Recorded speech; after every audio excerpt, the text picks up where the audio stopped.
Hey guys, and welcome to or back to the Pause in Pursuit podcast with your host, Summer Clark. It is August. What the hell? I don't know how that's happened, but we are here, which means it is time for another Q&A session here on the podcast. So I've got 15 of your guys' questions to answer. Thank you guys for asking those over on my Instagram the other day, which I'll be answering in today's episode. But before we get started, quick weekly recap on my end. The only thing of any significance to tell you guys is that we had a workshop at More Pause with Louise Godwin on Saturday, which was really, really cool. Arrow was a super honest boy and we went home with plenty of skills to work on. This is the first time I've ever trained with Lou and we had a great time. So huge thanks to Lou for teaching, and then Paul and Kate as well for hosting at their lovely venue, More Pause. Just had a brain blank then. But yeah, super fun session. Arrow was really cool, especially surprising me with how honest he was with his open-faced weave entries. That's usually a weakness of his. So I was super proud of him for that. But if you haven't seen the video of that workshop, it is over on my social media at Pause in Pursuit. You know the drill. So go check that out. But without further ado, let's get straight into question one. So question one. What is your AWC prep looking like? So we are pretty much in full swing again with our AWC prep. So for now, anyway, prep is looking like one new course from one of the relevant. So one of the judges that will be judging one of our runs, a new course from one of those every single week. And I'm running that at my field. So that is the main part of our AWC prep, really studying those two judges that we're going to be running under at the event and looking at their previous courses, their most recent courses, setting them up at my field and running them with Arrow every week. So a new course each week. That is the main part of our prep. On top of that, we've obviously got our weekly Wednesday training session with Lucy. So we're doing that as well. So that's two main training sessions during the week. I also have a few different little skill things to work on that I'm doing in between, but literally just 5-10 minute sessions just scattered when I can fit it in pretty much. Then obviously doing Arrow strength and conditioning exercises about 4 times a week, and then I'm obviously doing my usual fitness. I'm actually getting back into running as well, just like street running, getting back into a bit of swimming. Haven't been doing the heavy weights pretty much all year because I was getting lots of niggles, lots of injuries. So focusing on more of a hybrid approach, just keeping fit where I can, but not absolutely hammering myself, obviously. As any of you know, I'm very injury prone. I'm looking into this. Things are going on health-wise behind the scenes. I'm fine, but yeah, trying to sort out what is causing me to basically, get a lot of niggles basically. At the moment, I'm absolutely pretty much fine, and I mean there's things going on, but I'm fine to do agility and it doesn't bother me, stuff like that. But yeah, I've been quite careful with my fitness this year just because of things going on with my body, muscular stuff like that, but I am keeping fit in the ways that I can. I'm feeling good, I'm eating well, so yeah, that's pretty much what we're doing at the moment for AWC prep. Like I said, focusing on strength and conditioning, going on our normal walks, stuff like that to keep fit for both of us. And then, also those training sessions. So 2 core training sessions in the week, one at Lucy's, one a course from one of the AWC judges at my field, and then scattered skills mini sessions in between if and when, we have the time, or anything like that. Not too strict. But yeah, that is what it's looking like so far. Very exciting. We leave on the 19th of September, so just got over a month, I believe, until we leave. Yeah, we've got a month and 2, so 6 weeks pretty much until we leave, which is very exciting. And so that is prep for now. And then obviously as we get in the last few weeks for the event, we'll probably be a bit more careful. But yeah, so for now, that is what it's looking like. Question number 2. By the way, that's not to say I'm not being careful now, but I mean, we'll probably taper a little bit before we leave, you know what I mean? Anyway, question number 2. Is 5 too old to be starting champ with hopes to one day getting a ticket? Now, the person who wrote this in is actually one of my students. And to you, I slap your wrist and I say, absolutely not. Not too old at all. Arrow is coming up to 7 in October and he is at his best now. So he's the best he's been this year in his, 6th year, I suppose. but I'm hoping he'll be even better next year in his 7th and then in his 8th, etc. So 5 is absolutely not too old to be starting champ. With hopes to one day getting a ticket. Honestly, the ticket is anyone's.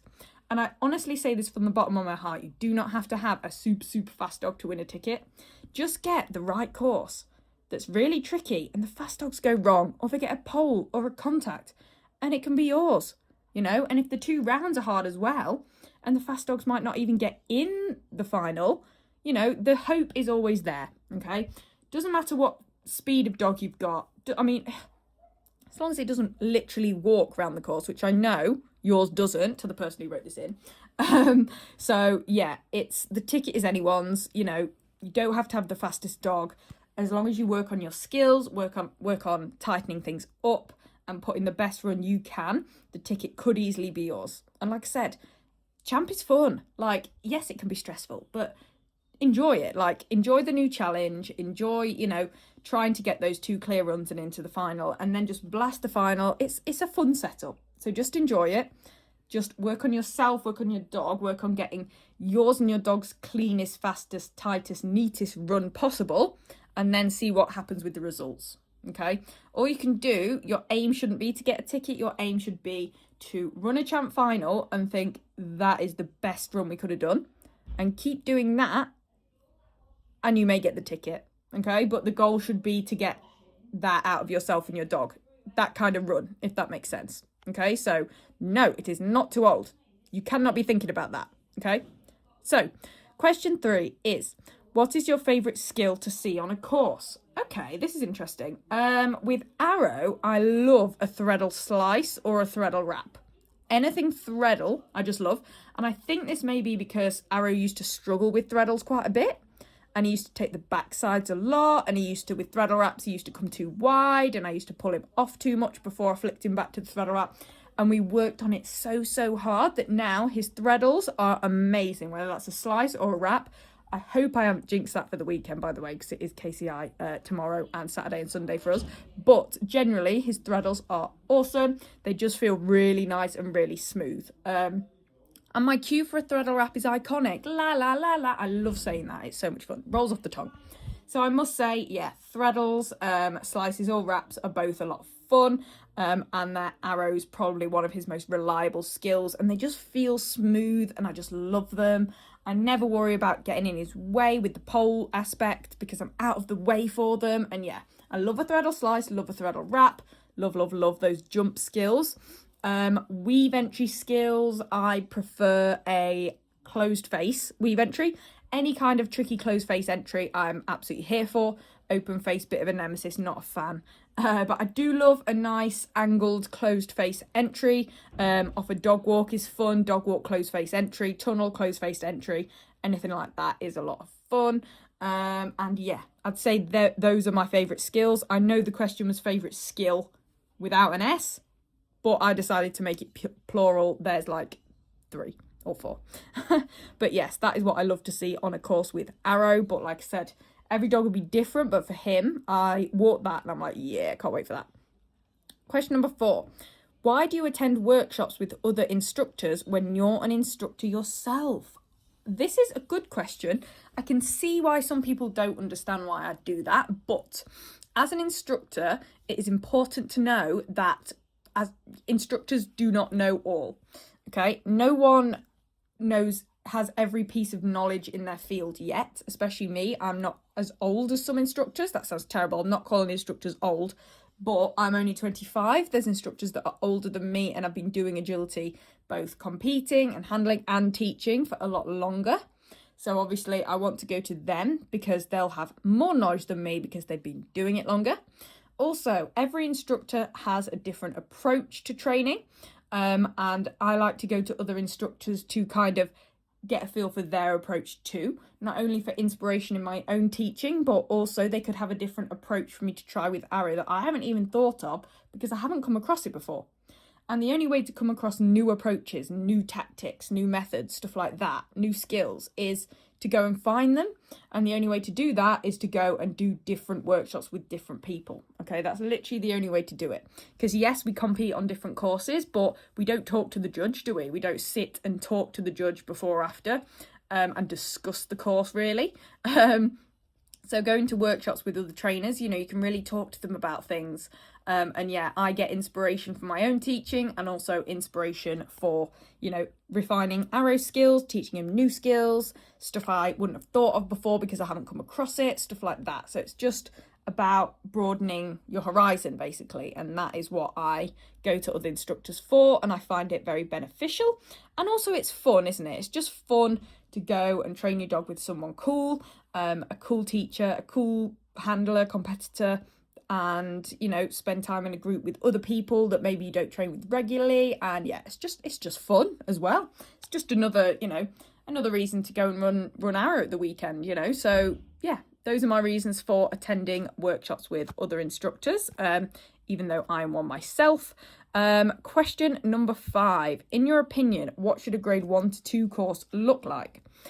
Okay, so I used to, most of you probably know I used to judge. I don't really judge anymore because I got to the point where I was like, some of you can't do everything, because that never ends well. Anyway, that's a whole different topic. So I don't do any I'm not doing any judging at the moment. Who knows, one day I might go back to it. But I got my judging qualification and did quite a few years of judging. So in my opinion, a grade 1 to 2 course, and if I was, say, bringing a young dog out and it was in grade 1 to 2, I would want a course that was flowing, smooth, no weird angles. I think the worst thing on a grade 1 to 2 course is when the angles are dodgy and the dog has to adjust a lot, has to adjust its stride, especially large dogs, because they're not experienced enough to do that properly yet. They're still quite floppy and loose, if that makes sense. So they're going to struggle to adjust for weird angles, and I don't love that. That can cause a lot of crashing into jumps, stuff like that. Obviously, angles onto contacts in all grades should be nice and safe and appropriate, but especially, maybe champ level dogs, can adjust a bit better for an angle to an entrance to a contact that's not ideal. I think experienced dogs have the experience basically to adjust when they see that, but young dogs, 1 to 2 dogs, do not have that. So they will just take it as it comes, and that can be really dangerous. So it's super important that that is really looked at and made sure it is completely safe. And yeah, so contact, obviously entries onto contacts, no weird angles. Distances between jumps, distances between obstacles, any obstacles, should be, I'd like to say 7 meters.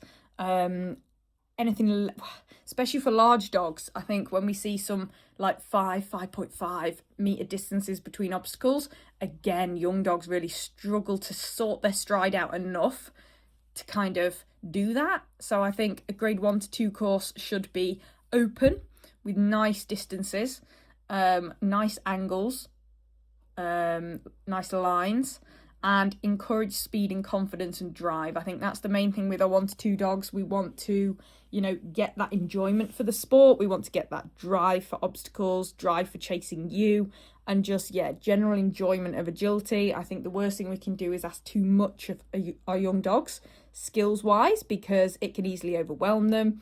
It can slow them down, stuff like that. We want to be encouraging them to really, give us their full potential. So that is what I think grade 1 to 2 courses should be aiming to do. Okay, I think that is their job. Question number 6. What treats do you use for training that are healthy and don't put weight on the dog? Most people probably know this because they can smell it. I use sprats, dried fish. Yes, gross, blah, blah, blah, blah, deal with it. I'm immune to the smell now. It's fish, grow up, it's fine.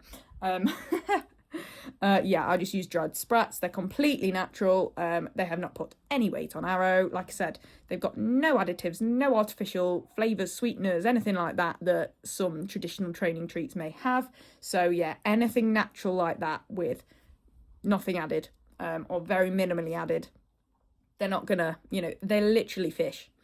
They're not going to put weight on your dog unless they're eating copious amounts of them. And they're really easy to break up into little bits. Okay? You don't have to stand there like forcing this treat apart because you can't break it up because it's too hard. Sprats, just crack them. And that sounds gross, but they're really easy to break up into bits. The only downside is they can give you splinters from the bone, which is a bit not ideal and painful, but just get them out. Like I said, it's fine.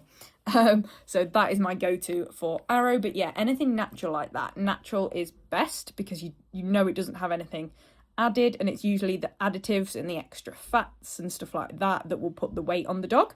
So any treats that don't have those aren't likely to put weight on the dog, unless, like I said, you're giving them extreme copious amounts, which we don't do anyway, do we? And just make sure that you're breaking them up into smaller pieces. But yeah, that is what I recommend. Question number 7. What do you recommend for a dog who starts sniffing and pops out at the 6th weave pole? Okay. Sniffing.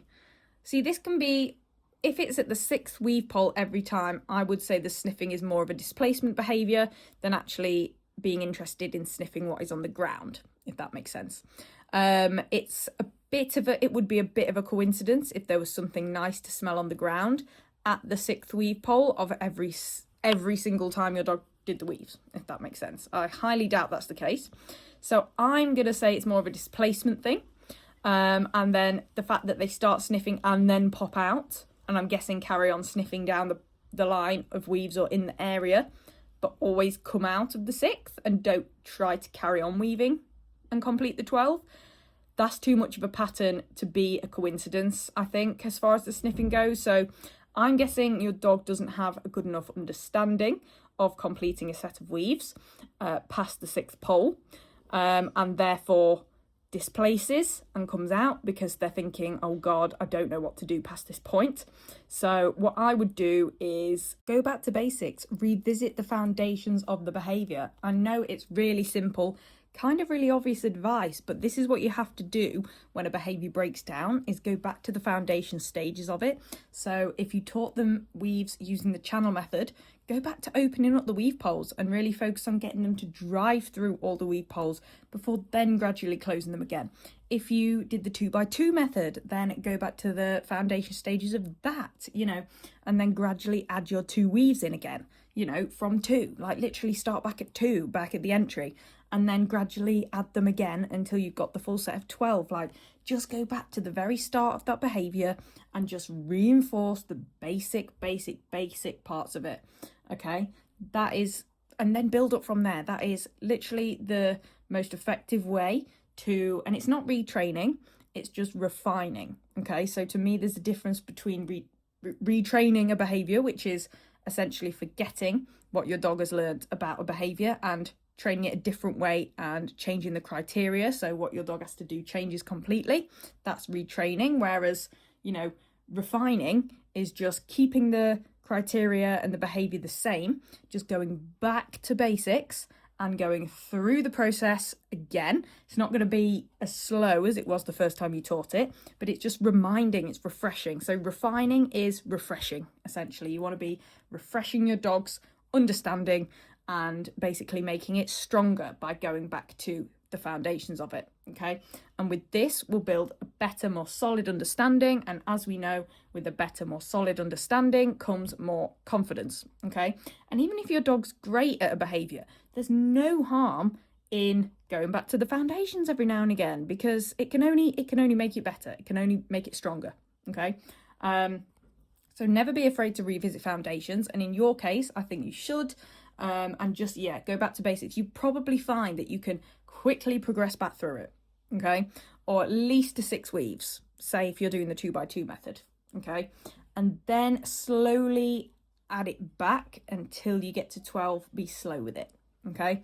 Channel method, if you taught weaves using that, it's super easy to build back that drive and speed and love for the weaves, because you just open them back up and really get them driving, okay? And then close them so subtly. So yeah, just revisit however you taught your dog to weave, and just work on that. And if your dog is shutting down in the ring on this 6th pole, run past the weaves in competition until you've done this refining process, okay? It sucks, but it's necessary. Sometimes we just got to wipe the slate clean, okay? And just go back to basics and build it positively from there and create that really positive understanding, okay?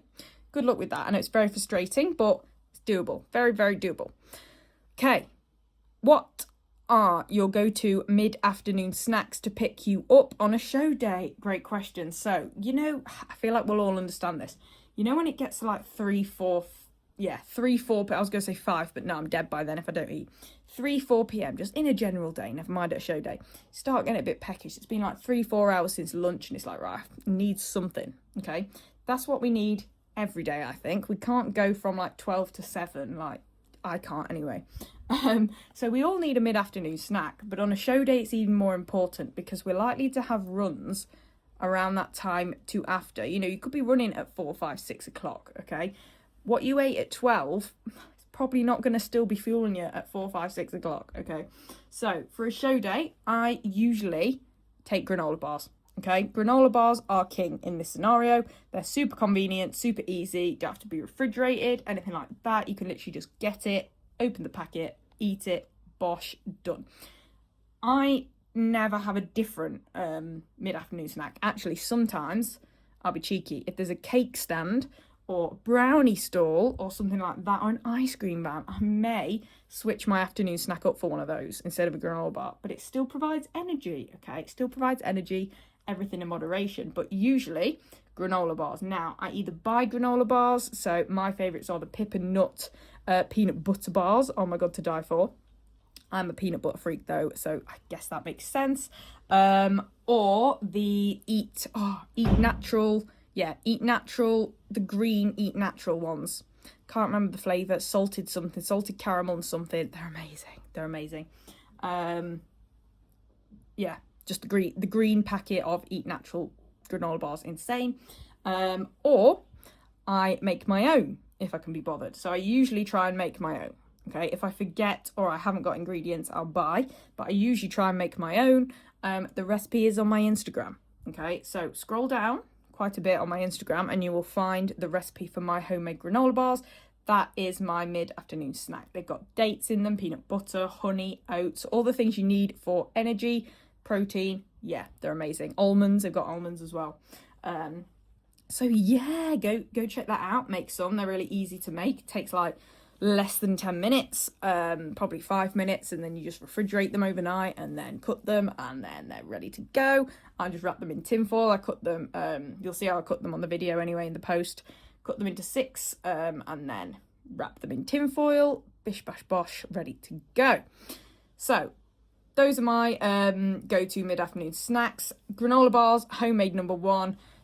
Store-bought number 2, Eat Natural or Pip and Nut is my favourite if I haven't made any homemade ones. And then, if you're really desperate, there's usually a cake or brownie stand. That will get you through, let's be honest. I'm not the health freak people think I am. I love a brownie. I love a piece of cake. I love anything sweet. I love a sweet treat. I've got a huge sweet tooth. In fact, all my teeth are sweet teeth. But yeah, that is my answer to that question. Question number 9. What is your opinion on turns off the dog walk? Hate them. You know why I hate them? Because I haven't taught Arrow them. Arrow has a running dog walk. I did try and teach him turns off of it at one point. It ruined his straight exits. He was overthinking it and he would then slow down way too much because he was like, oh, I have to get it and turn off it and think, no, can't just run. So then it'd come to him just running straight off of it and he'd slow down again and then he'd miss it because he'd be going too slow. And I was like, you know what? The amount of times we actually see turns off a dog walk, it is not worth ruining my dog's straight exit for a turn. Because we rarely see it. We see way more straight exits these days, thank God. So I'm just going to leave it and really refine the straight exit, which he has a brilliant straight exit most of the time. Touch wood. Again, need to find some wood. I shouldn't be saying these jinxy things with KCR this weekend. But yeah, pretty much, yeah, his straight exit is awesome. And I'd rather have that and just hope that judges don't set turns off of dog walks anymore, if that makes sense. But yeah, if I see one, I just admit defeat. I'm like, fantastic. I'm just going to have to improvise and hope for the best, but this is probably not going to be my winning run. So if I see one, I will just do a straight.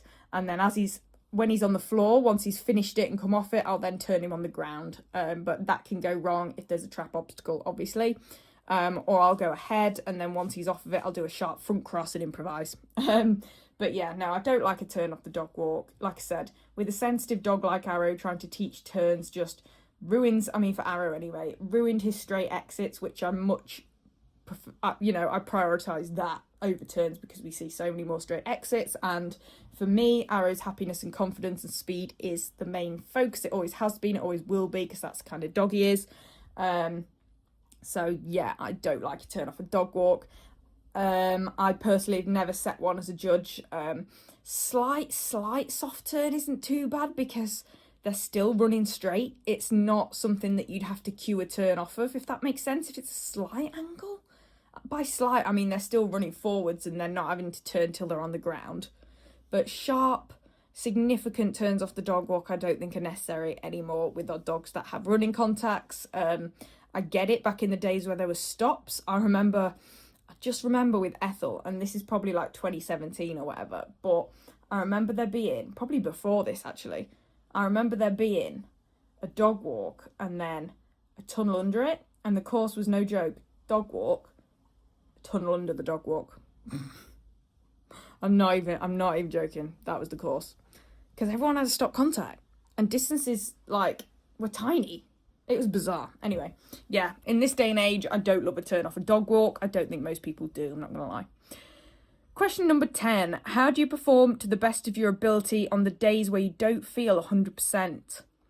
Oh, this is a very good question, because we all have off days. We all have days where we're not feeling 100%. On those days, I'm not going to lie, I probably don't perform to the best of my ability. I perform to the best of my ability with how I'm feeling on the day. But maybe that's just maybe I can only give 70% that day, but that is my 100% for that day, if that makes sense. Like if I'm ill or, something's happened that's affecting me emotionally, maybe my best on that day is 70% and that is all I can give, and that's fine.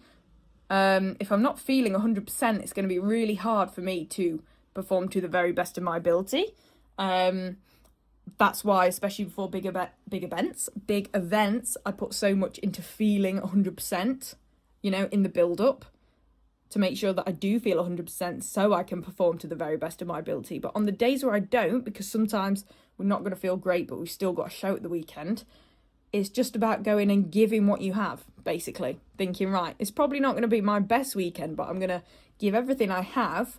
And you know when you've given everything you have, don't you? You come out of a ring and you think, yeah, I gave that everything. Maybe it wasn't my best performance, but I physically had nothing left in the tank. That's fine. I think as long as you can come out the ring and think, that was physically the best I could have done, the most I could have put into that, I had nothing left to give, then you can be satisfied and happy with that. That's pretty much what I do. Also I think I've got quite good now at when I'm running, or even when I'm on the start line, I don't feel things. I know it's really bad, but like when we run on injuries and we don't feel them in the ring because the adrenaline's high, I think that goes the same for just not feeling 100%. If you've got something on your mind, if you feel ill, anything like that, as soon as I'm on that start line and in that run, I feel like I'm not running around the course thinking, I don't feel very good right now, or this aches a bit, or I'm sad about this, or whatever, or worried about this. I'm in that ring with my dog. So I find it easier to do that because once you're in the ring, everything else is kind of irrelevant to me. So if you can try and just focus on what you're doing with your dog and just put everything else to the back of your head, literally for 40 seconds max. And then you can go back to feeling shit or wallowing. Just put everything you can into that run. Okay? We've only got 3 or 4 runs a day, haven't we?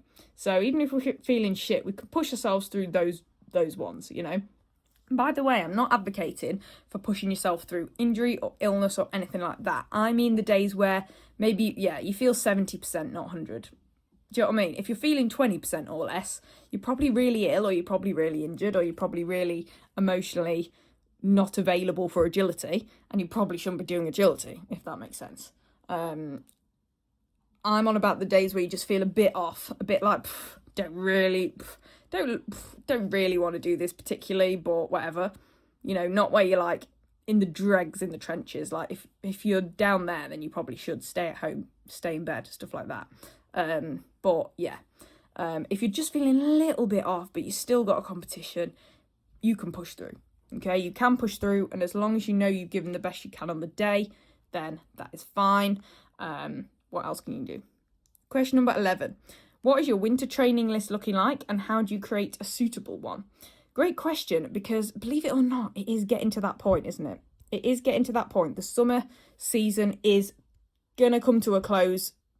Not imminently, but you know, it's August, isn't it? So we should probably start thinking about our winter training. Most people do their winter training or get their winter training list ready, you know, probably around end of August, start of September, I'd say. Yeah, probably start of September. I'd say the things with Arrow that I want to practice the most over winter is sorting out his lead leg changes. That is how I'm going to try and stop him patterning. I got this advice from a very good trainer I trained with, and I've got some exercises for that. So that is something I want to prioritise, and I want him to be super good at that next season. And also I would like to practice more open face weave entries and also layered weave entries. Okay, again, something else I picked up at a workshop with another trainer. So those are two things that are on my winter training list. That is all I've got so far. I'm sure by the actual winter there will be much more, but for now that is what I've got. And how to create a suitable one. See, I'd say that's quite simple. It's literally the things that you're struggling with. Okay, so I always advise everyone does a post-show reflection. So that includes, you know, sitting down after a show or on the way home from a show if you're the passenger, if you're blessed like me and can be a passenger, just writing down, you know, from each run, strengths and weaknesses, what's on the weaknesses or where you got faults or elimination. That should go on your winter training list, especially if it's a pattern, okay? Especially if it happens regularly or more than once or twice. Definitely. I mean, some things, yes, they're going to be one-offs, a fluke, an error, maybe it's your handling error, anything like that maybe doesn't need to go on. But the things that your dog is kind of struggling with or getting wrong semi-regularly or multiple times over the course of, you know, a few shows or a few months or anything like that, that needs to go on your winter training list. Okay, so it's quite easy to make one that's suitable for your dog. It's the things your dog struggles with, the areas they get most faults or ease. Okay, that can go for you as well. Parts of a course that you struggle with the most, or handling maneuvers you struggle with the most, or usually quote unquote mess up. And that sounds really harsh, but it's the easiest way for me to say it, and we all do it. I do it still. Those can go on your winter training list as well, because you also need to practice things over winter so you can be a better handler. Okay, so anything you and your dog struggle with or get wrong a lot at shows or even at training, you know, maybe things that you walk a course and think, oh God, that's there. I'm not looking forward to that. That's a sign that needs to go on your training list, okay? And not even just for the winter, just for going forward, you know? I'm always updating the training list, and then going away, training it, fixing it. It's not on the training list anymore, you know? I know we have to keep doing stuff to maintain it, but, you know, it's no longer something that's like, oh, scary issue, once you've trained it, you know, regularly for a while. So yeah, winter training list, just weaknesses, get your weaknesses sorted. That's pretty much what it is. And weaknesses are so easy to spot because, like I said, you'll be walking a course and you'll get that feeling when you see it on course, and then you'll be making the most mistakes. You and your dog will be getting the most faults or ease on those sections, on those skills, on those pieces of equipment. Okay, so those are the things that need to be put on your training list.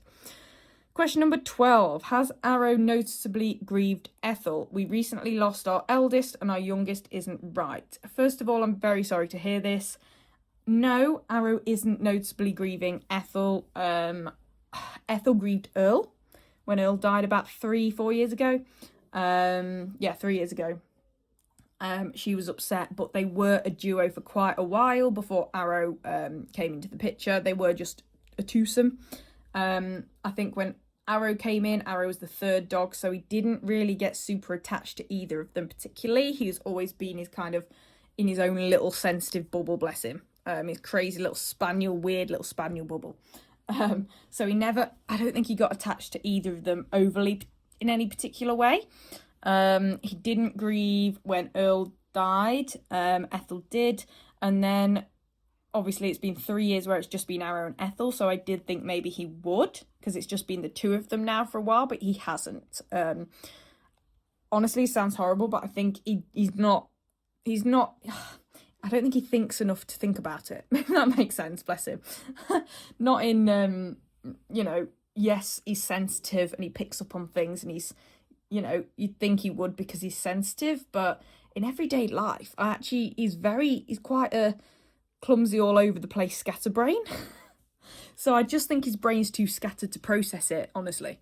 And he's too wrapped up in what he's doing and stuff and what we're doing and stuff like that. So yeah, no, he hasn't noticeably grieved. But Ethel did for Earl, and it is horrible, but they do get over it. It is literally the same process as a human grieving, and there's not too much you can do to really move that process on. But yeah, just keep them busy, you know, do stuff with them, and yeah, just make their lives as nice and enjoyable and activity packed as you can.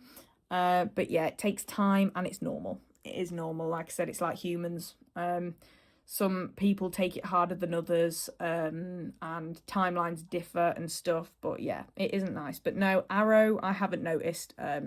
Again, maybe he is in his own way, but I haven't noticed. It's not noticeable to us. But yeah, I haven't noticed any behaviour changes from him since we lost Ethel. Question number 13. How do you feel about running on slippery, dry grass? And does this differ to running on slippery, wet grass? This is a great question, actually. So I think, yeah, I'd rather not run on either, okay? If it's pouring it down with rain and the ground's really wet, I don't run. I think the difference is with slippery, dry grass at the moment. If I wasn't prepared to run on slippery, dry grass at the moment, I wouldn't have done agility all summer, because it's literally a drought. Everywhere's dry, everywhere's straw, everywhere's yellow. It's disgusting. Honestly, yeah, I wouldn't be doing any agility this summer if I refused to run on dry grass, to be honest. Again, it's some venues are worse than others. You know, some shows I haven't gone to because I remember last year it was like an ice rink, worse than, you know, other places, other venues, stuff like that. But generally, none of us can run on perfect outdoor conditions at the moment because of the state of the world. Okay, we haven't had rain in like forever, it feels. I'd rather not run on either, you know, slippery dry or slippery wet grass, but sometimes we have to do both or either, you know. Sometimes in the mornings, you know, in the spring or the autumn, it's dewy and slippery on the grass and we run because the class is in the morning at a show. Or, you know, we're queuing for an important run or a champ final and it suddenly starts to rain and the grass gets a bit slippy before we go into the ring, but we still run on it. Okay? Same with slippery, dry grass. You know, sometimes the universe just goes, I'm not going to give you any rain for months. And everywhere's just going to be slippery. But if you want to do any agility at all, you're just going to have to run on it. So again, yeah, it's about picking the best out of a bad bunch, if that makes sense. And avoiding the worst ground conditions where it's really hard and really slippery. But yeah, it's very hard for us at the moment to run outdoors and it not be slippery and dry, because that is the world at the moment, unfortunately.